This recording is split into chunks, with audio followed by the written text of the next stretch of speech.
Les saludo, mis queridos hermanos, en este día desde la distancia. Estoy en Noruega en este momento y bueno, gracias a la tecnología podemos comunicarnos quizás como nunca antes. Muchas cosas han cambiado, pero gracias a Dios podemos estar de alguna manera comunicándonos y compartiendo la palabra del Señor. En esta mañana quiero invitarles a hacer una reflexión. Y el título de la predicación de esta mañana es Intentando vivir como justos en medio de un mundo injusto. Yo creo que es, para los que conocemos al Señor, una aflicción. Es un dolor, es algo que sentimos en el alma, pero sabemos también que dentro de todo esto hay una esperanza. Permítanme orar al Señor antes de seguir adelante. Gracias, mi querido Jesús, porque tú moriste por mí, por mis hermanos, por todo el mundo en la cruz del Calvario, para perdonarnos, para que por medio de la fe podamos ser justificados. Permite que en esta mañana, en este día, podamos recibir de ti esa gracia de poder vivir como luces en este mundo y reflejarlo para que los que no tienen esperanza hoy puedan despertar y tener esa nueva esperanza en ti. Señor, guíanos en este culto, en la entrega de este mensaje. Permite que tu Espíritu Santo nos hable. Gracias, Padre, en el nombre de tu Hijo amado. Amén. Quisiera encender un fuego de justicia verdadera, un anhelo en espíritu y verdad, que se difunda para ser justificados y actuar con justicia en el temor de Dios. Cuando veo a mi alrededor, siento que tengo hambre y sed de justicia, como lo dice el Señor, ¿cierto?, en el Sermón del Monte, en el Mateo 5. Me da paz de que seré saciado, y seremos saciados todos los que tenemos hambre y sed de justicia, conforme a la promesa en las Sagradas Escrituras. Se quitará la aflicción del alma por lo que sucede en el mundo hoy en día. Quisiera plantear algunas preguntas a las cuales probablemente vaya respondiendo de alguna manera durante este momento del mensaje. Pregunta número 1, ¿quién es justo? ¿Qué es hacer justicia?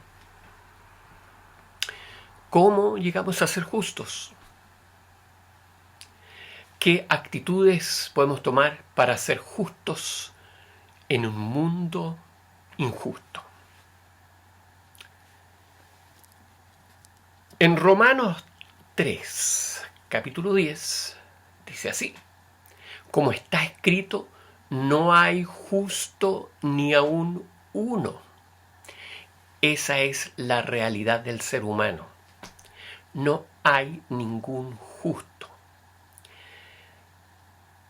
Sin embargo, vemos en las Sagradas Escrituras que hay gente y hay personajes, y vemos que eso va en aumento, que fueron considerados justos por Dios. ¿Pero a raíz de qué? ¿De qué manera?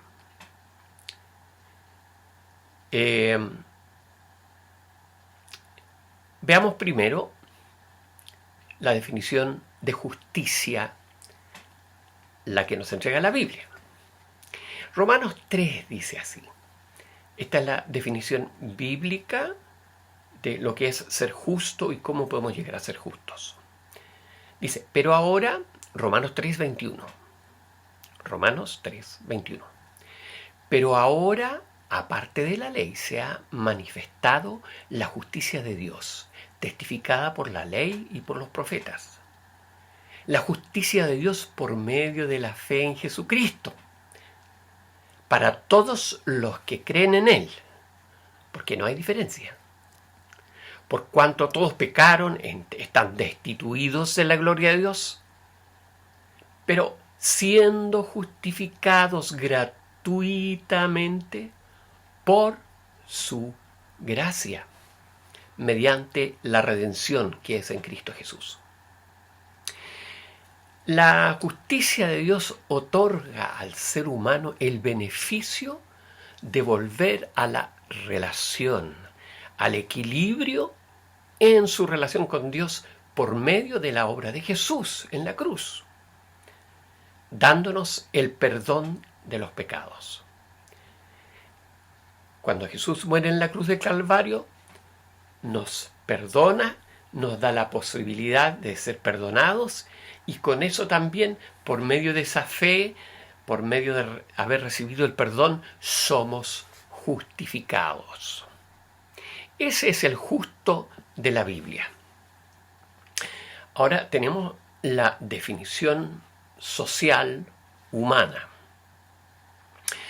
Se denomina justicia a un servicio o bien público que se orienta a dirimir contiendas entre particulares, ya sean personas físicas o jurídicas. La justicia también es un concepto moral que implica el dar a cada uno aquello que se merece conforme a una gama de valores especificada en las leyes de las naciones, también llamado derecho. El justo, conforme a la Biblia, es una persona que refleja y produce el fruto del Espíritu. Ese es el justo. Y en Gálatas 5, 22, 23 dice más, el fruto del Espíritu es amor, gozo, paz, paciencia, benignidad, bondad, fe, mansedumbre, templanza. Contra tales cosas no hay ley. Pero los que son de Cristo han crucificado la carne con sus pasiones y deseos. Y si vivimos por el Espíritu, andemos también por el Espíritu. Pero gran ganancia es la piedad, acompañada de contentamiento. Porque nada hemos traído a este mundo y sin duda nada podemos sacar. Ese es el justo conforme a la Biblia. Y dice también, así que teniendo sustento y abrigo, estemos contentos. Hay muchas cosas por las que podríamos luchar en esta vida en contra de la injusticia, pero fíjese bien que como cristianos debe ser reflejando el fruto del Espíritu. ¿Cuál es la otra parte? El que no ha alcanzado la justicia de Dios. Y digo no ha alcanzado porque siento y espero que todavía haya mucha esperanza para aquellos que no han sido justificados, que no han sido perdonados todavía, que vean que en Jesucristo hay esperanza de justicia, hay esperanza de perdón, hay esperanza de una nueva vida. Hay esperanza de que sean salvados, rescatados, justificados conforme a la gracia del Señor nuestro Salvador. En 1 de Timoteo 6, capítulo 6, versículo 3, dice, si alguno enseña otra cosa y no se conforme a las sanas palabras de nuestro Señor Jesucristo y a la doctrina que es conforme a la piedad, está envanecido, nada sabe y delira acerca de. Y fíjese bien la forma de la descripción de estas cosas aquí.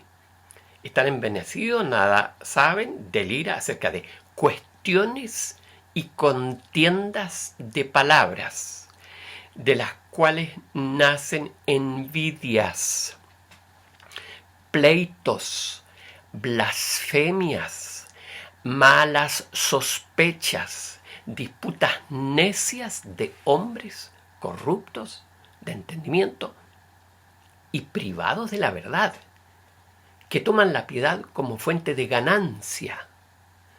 Apártate de los tales. Esta descripción refleja lo que estamos viviendo en el mundo de hoy. Hay tantas opiniones y cada uno con la suya, cada uno tratando de decir, no, es que esto es lo correcto, esto es lo verdadero, no, es que hay que luchar por esto. Hay una lucha continua y todos pretendiendo ser los más justos, los poseedores de la verdad. Pero como dice aquí, dice, están envanecidos, nada saben, deliran acerca de cuestiones y contiendas de palabras, de las cuales nacen envidias, pleitos, blasfemias, malas sospechas, disputas necias de hombres corruptos, etc. Sin embargo, hubieron hombres justos.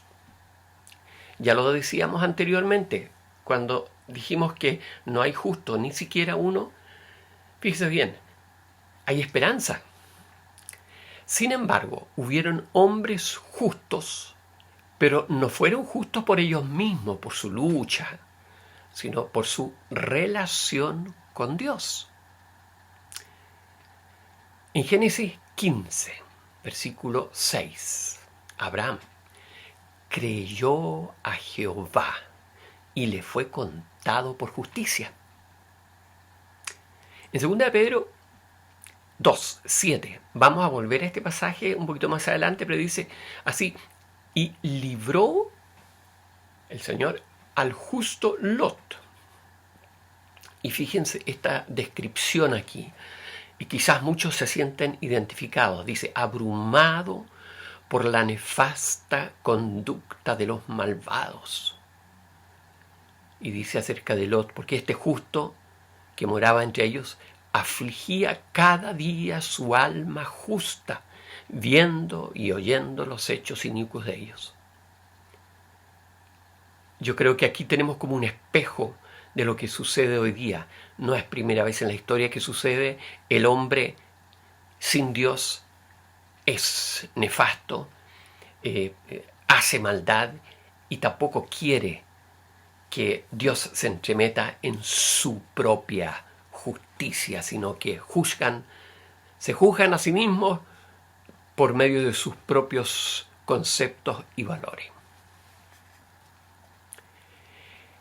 La Biblia describe la justicia como un fenómeno orgánico, un fenómeno que tiene vida. La justicia se puede cultivar, trabajar y reproducir. La justicia lleva fruto y es para bien de quienes la obtengan. La injusticia también tiene vida, pero es como la maleza. Sirve para ninguna otra cosa sino para quemarla. En Apocalipsis dice así, el capítulo 22, 11 dice, el que es injusto, sea injusto todavía. Es decir, siga produciendo, haga su vida. Y el que es inmundo, sea inmundo todavía. Hay una vida ahí, pero es una vida que no vale la pena.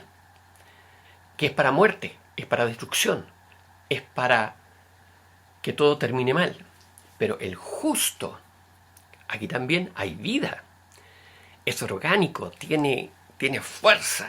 El justo practique la justicia todavía. No dejes de practicarla, no dejes de cultivarla. El que es santo, santifíquese todavía. Reguemos, trabajémosla, apoyémonos mutuamente. Dejemos que este jardín de justicia vaya creciendo como un huerto del Edén.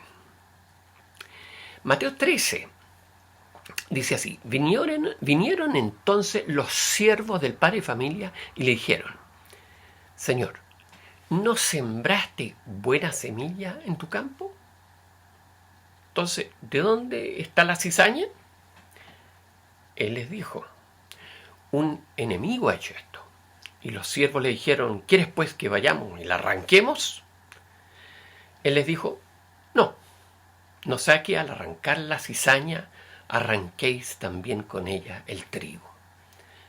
Dejad crecer juntamente lo uno con lo otro hasta la siega. Y al tiempo de la siega yo diré a los segadores: recoged primero la cizaña y atadla en manojos para quemarla, pero recoged el trigo en mi granero. Cuando vemos la injusticia en el mundo, cuando vemos lo que está sucediendo, yo creo, a mí me pasa, lo reconozco, quizás le pasa a usted también. Cuántas ganas no nos dan de ir y sacar esa maleza, de tratar de corregirlo, de tratar de decir algo. Vemos estas dos partes, está el trigo, está la cizaña. Es orgánico, está creciendo. El padre de familia, que en este caso es una ilustración del Padre Dios, dice: no, deja que crezca, no sea qué. No sea qué. Cuando juzgamos, puede ser que a veces juzguemos mal. Y al juzgar a los que actúan a nuestro alrededor, pensamos quizás que están actuando injustamente. O sea, no vemos bien cuál es el trigo y la cizaña. No vaya a ser que de repente arranquemos el trigo. Y eso es lo que Dios no quiere. Dios quiere salvar lo máximo posible. Y sabemos que Dios en este sentido es justo. Dios es recto, Dios es lleno de amor y misericordia. Pero no nos adelantemos a juzgar. ¿Podemos tener opiniones? Sí. Pero tengamos en nuestra vida el reflejo del fruto del Espíritu. Seamos pacientes. Tengamos esa mirada de amor. Seamos mansos. Veamos la esperanza que hay en Dios de que hay gente que todavía van a ser rescatados porque se van a volver al Señor. Dejemos crecer hasta el momento de la siega. Reconozco que hay muchos que han reclamado justicia. Han salido a luchar, lo han hecho. Y lo han hecho de corazón. Martin Luther King fue un gran ejemplo de los años 60, de la lucha por la justicia en relación a la desigualdad racial. Fue un reconocido pastor bautista, si no me equivoco, pronunció el famoso discurso: tengo un sueño de justicia y equidad entre blancos y negros en Estados Unidos. Un sueño de ver blancos y negros viviendo en paz y justicia. El trabajo de este pastor, Martin Luther King, por la justicia, le otorgó el Premio Nobel de la Paz. Hasta esa fecha, cuando él recibió el Premio Nobel, fue el más joven en recibir un Premio Nobel. Tardaron 50 años hasta que hubiese otra persona que fuera menor a él. Y en ese caso fue la niña Malala de Afganistán. También una luchadora por los derechos a la educación de las niñas en el mundo musulmán. En un mundo donde las mujeres no tienen derechos, mucho menos las niñas, que bajo el régimen del Talibán ni siquiera tienen derecho a ir a un colegio a estudiar. Esta niña empezó a escribir en Facebook acerca de los derechos que tienen también las niñas de estudiar, luchó por eso, fue atacada, fue disparada en un momento por los talibanes, se salvó, posteriormente alcanzó a arrancar del país, y en esa sencilla lucha contra la injusticia también se le otorga a ella el Premio Nobel de la Paz. Hay quienes han luchado, y obviamente si Dios pone en nuestro corazón de luchar por la justicia en este mundo, no nos vamos a negar, pero lo vamos a hacer conforme a lo que el Señor quiere con nuestras vidas. Estar atentos y escuchar, ¿cierto? Tú y yo vemos en nuestro mundo, el cercano, también más allá, alrededor del mundo, todas las injusticias que se cometen a todo nivel. ¿Y qué actitud tomamos frente a todo esto? Antes de seguir un poquito adelante, yo quisiera mencionar que Martin Luther King fue asesinado el día 4 de abril, si no me equivoco, del 1968. Y llegó a ser un ejemplo en la lucha contra las injusticias. ¿Qué actitud tomamos frente a todo esto? Lamentable, no solo hay injusticias en lo que llamamos el mundo, entendiendo a la iglesia como la contraparte o lo opuesto al mundo. Pero lamentablemente también en la iglesia hay injusticias. Y aquí quizás alguien salta, pero debo subrayar, cuando digo iglesia me refiero a todo lo que se llama iglesias cristianas en el mundo. Y esto no es nuevo. Mira lo que dice Segunda de Pedro, o sea, un fenómeno que es antiguo, pero hubo también falsos profetas entre el pueblo, como habrá entre vosotros falsos maestros que introducirán encubiertamente herejías destructoras y aún negarán al Señor que los rescató, atrayendo sobre sí mismos destrucción repentina. Si eso sucedió hace tantos años atrás, no dude en ningún caso de que hoy día también esto existe.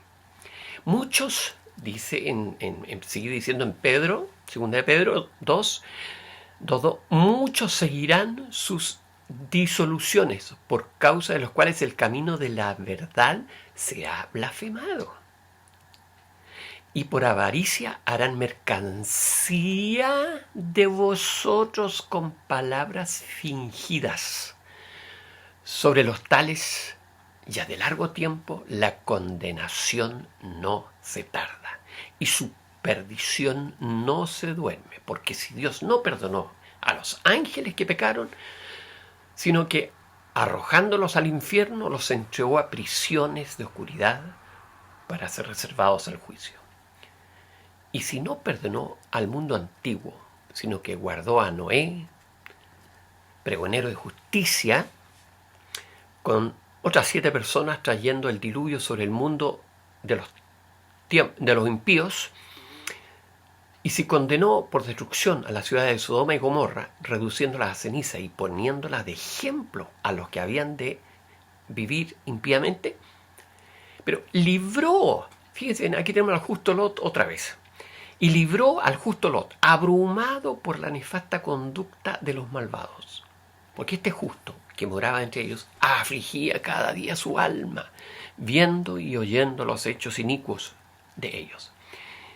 Y mayormente a aquellos que, siguiendo la carne, anden en concupiscencia, deseos de la carne, en en afanes, en inmundicia, y desprecian el señorío de Jesucristo.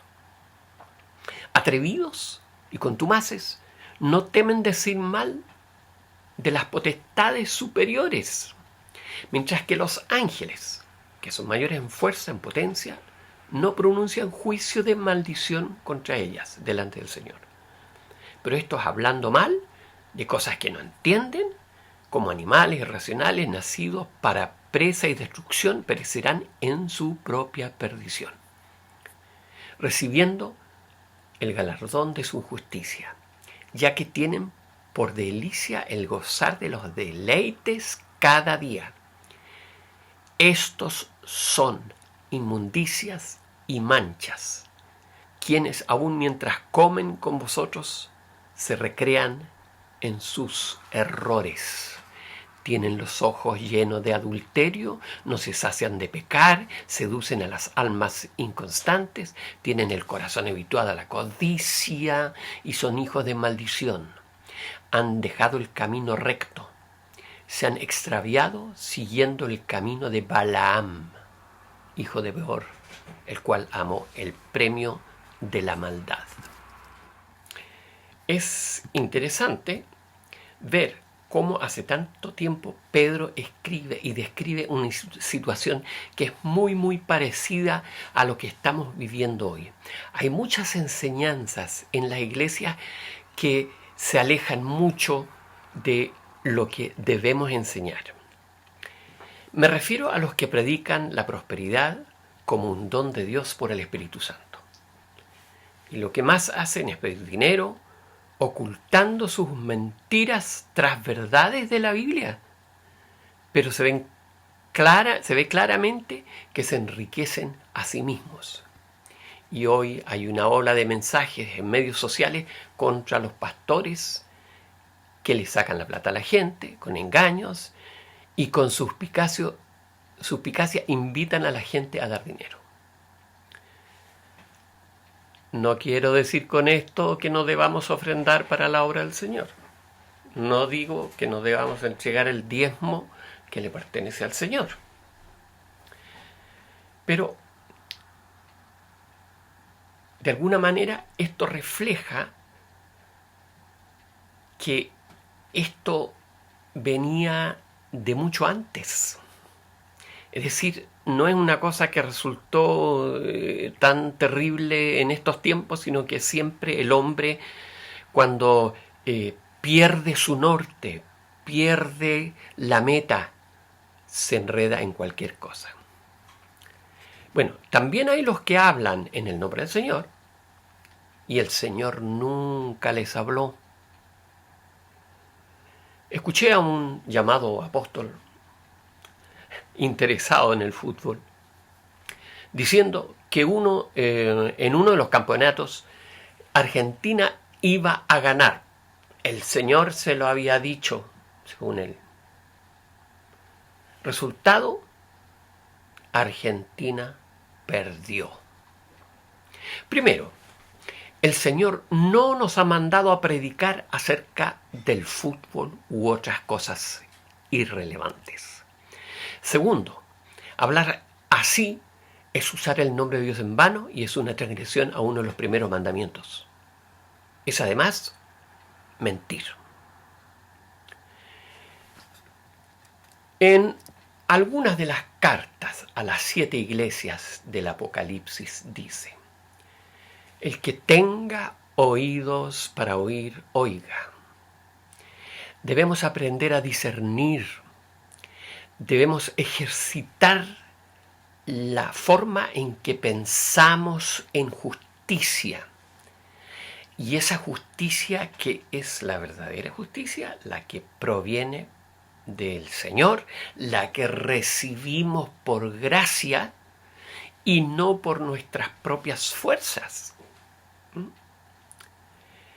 Escuchando su voz, ¿qué podemos hacer? He resumido algunas reglas simples de practicar la justicia. No son absolutas, no son las únicas, son simplemente un par de ideas que nos podrían ayudar en nuestro caminar aquí en la tierra. Nunca se puede ejercer justicia hacia nuestros superiores o autoridades. Es decir, no tenemos facultades para eso. Una regla.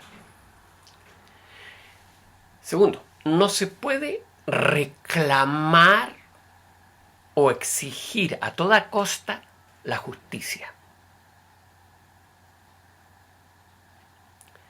Luego, la justicia se ejerce hacia nuestros semejantes y hacia los que están bajo nuestra autoridad en alguna medida. Porque toda la humanidad es un complejo sistema de diferentes relaciones, diferentes roles, en fin. Además, número 4, la justicia no se puede exigir, la justicia se practica. Por lo cuanto tu responsabilidad la puedes ejercer y la puedes practicar con tus semejantes y con los que están a tu lado. Apliquémoslo a una simple familia. Tú puedes aplicar la justicia en la relación con tu esposa y tú puedes aplicar la justicia con tus hijos, ser justo con ellos. Trátalos bien, trátalos iguales a todos, no hagas diferencia. También, quienes serían nuestros semejantes, ¿cierto? Serían nuestros vecinos, los jóvenes niños de la calle, alguien que esté en una situación donde tú puedes ejercer algún tipo de ayuda o de orientación. Es allí donde tú puedes practicar la justicia. Otro punto, la justicia hay que cultivarla, hay que regarla, alimentarla para que dé fruto. No se puede luchar, por último, por la justicia valiéndose de la injusticia. No significa que no podamos decir, manifestar cuando vemos algo que es injusto, donde haya una injusticia. Pero no podemos pelear con herramientas que no sean las que provienen del fruto del Espíritu. Entonces, practiquemos la justicia en nuestros hogares, con nuestra familia. Sé justo y equitativo con tus hijos. Practiquen la justicia en la pareja. Demostremos con nuestro ejemplo que hay temor de Jehová en nuestras casas. Ejerzamos la justicia entre los hermanos de la iglesia. Todo esto como un fruto de estar escuchando la voz del Espíritu Santo. Punto número 2. Cuando digo que no se puede reclamar a toda costa, muchas veces se vuelve injusto nuestro reclamo. Depende obviamente mucho con el espíritu con que manifestamos nuestro reclamo. Pero es muy fácil caer en una injusticia cuando estamos reclamando y cuando estamos emocionalmente irritados, emitimos juicios que no son justos. Tercero, siempre hay alguien en nuestro entorno social por el cual tengamos responsabilidad. Siempre hay alguien a quien podamos ayudar y hacerle justicia. La justificación que algunos de repente usan es que yo no puedo hacer nada porque yo soy pobre. No puedo ayudar en nada. Siempre, siempre va a haber alguien que es más pobre todavía. podríamos así teóricamente decir, hay solamente uno que es el más pobre de todos, pero no sabemos quién es. Pero siempre existe la posibilidad, y un día yo estoy en necesidad de ayuda, el otro día tú estás en necesidad de ayuda, y ahí es donde los roles cambian y tenemos que estar atentos para siempre estar actuando justamente. La mejor forma de mostrar que somos temerosos de Dios es practicando la justicia. Debemos cultivar el espíritu de rectitud en nosotros, levantar la antorcha con nuestro ejemplo. Si cultivamos y practicamos esa justicia que se nos ofreció gratuitamente, un día seremos cosechados para vida eterna. Permitamos que Dios obre por su espíritu en nuestras vidas. No luches por la justicia humanamente, porque nunca llegarás a ser justo por tus propias obras. Pero sí veremos fruto de justicia por la obra de Dios en nosotros, y que la recibimos por gracia, por misericordia.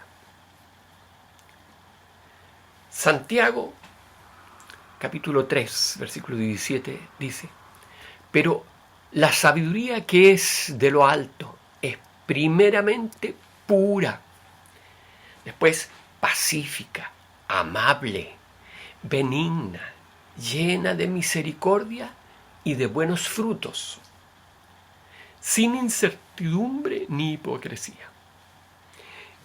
Y el fruto de justicia se siembra en paz para aquellos que hacen la paz. Quiero ir finalizando con estos versículos. Y quiero, como dije al comienzo, con esto encender un fuego de hambre y sed de justicia, un deseo porque la justicia de Dios se viva a través de nosotros y que el mundo vea que somos hijos de Dios. Voy a leer aquí, finalizando, Daniel 12:2. Y muchos, dice, de los que duermen en el polvo de la tierra serán despertados, unos para vida eterna y otros para vergüenza y confusión perpetua. Aquí tenemos las dos cosechas. Y dice: los entendidos resplandecerán como el resplandor del firmamento. Los que enseñan la justicia a la multitud resplandecerán como estrellas a perpetua eternidad. La Biblia nos enseña, ¿cierto?, de guardar tesoros en el cielo. Bueno, aquí hay tesoros en el cielo. Trabajar por la justicia es guardar tesoros en el cielo. Vuelvo a leer ese versículo: los entendidos resplandecerán como el resplandor del firmamento, y los que enseñan la justicia a la multitud como estrellas a perpetua eternidad. Cuando el Señor habla con Daniel, sigue diciendo: pero tú, Daniel, cierra estas palabras y sella el libro hasta el tiempo del fin. Y ahí estamos. Muchos correrán de aquí para allá, y la ciencia aumentará. Hermanos, seamos mansos, humildes. Dejemos que Dios haga su obra justa a través de nosotros. Mateo 13:43 dice: entonces los justos resplandecerán como el sol en el reino de su Padre. El que tiene oídos, oiga. El que tiene oídos para oír, oiga. Padre mío, quiero pedirte en este momento por cada uno que ha estado acompañándonos durante este mensaje. Permite que podamos ser luces. Permite que tu justicia resplandezca a través de nuestras vidas. Padre, te ruego por cada uno. Y si hay alguno que no conoce tus caminos, que descubra a través de ti, a través de tu presencia, a través de tu voz, de que hay esperanza para ser justificado. Gracias, Padre, en el nombre de tu Hijo amado. Amén.